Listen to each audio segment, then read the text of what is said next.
always negative about his day, and ano. So parang, hindi ko natiis na yung friend ko kasi feeling ko, it belongs to Twitter, whatever, yung masyado lang personal. Hindi pa naman na-unfriend ang dalawang college students na aming nakausap.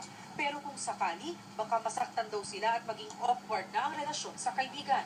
Sa isang pag-aaral ng University of Colorado, Denver, maaaring madali ang pag-click ng unfriend button pero kakibat daw nito ang mas seryosong epekto. Sa survey, lumabas na 40% ng mga taong na-unfriend ay iiwas daw sa gumawa nito sa kanila. 50% naman ang hindi iiwas at 10% ang di sigurado. Ayon sa isang sociologist, hindi na kailangan ng malalimang pag-aaral para alamin kung may epekto ang pag-unfriend at unfollow sa isang tao. May pagkakapareho raw ang cyberspace at realidad ng pakikipagkaibigan.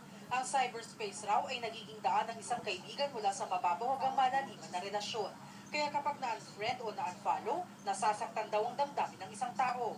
Ang pag-unfriend o unfollow daw kasi ay tila pag-ayaw o rejection. Natural sa isang tao na kapag ikaw ay in-unfriend, magkakaroon ka talaga ng lungkot dahil nawawalan ka ng kaibigan, nababawasan ka ng kaibigan. Kapag naman ikaw in-unfollow, nababawasan ka ng tagasunod, nababawasan ka ng fans, nababawasan ka ng tao na humahanga sa'yo. Ligas daw na palakaibigan ng mga Pilipino kaya ang na-unfriend o na-unfollow maaaring mauwi sa depresyon o pagkababa ng self-esteem nito. Ang pinakainam pa rin daw sa mundo man ng social media o simpleng pakikisalamuha, idaan ang lahat sa usapan para hindi na uuwi sa ayawan. Jamie Santos, Nakatutok, 24 Oras. Si Mel Tiang.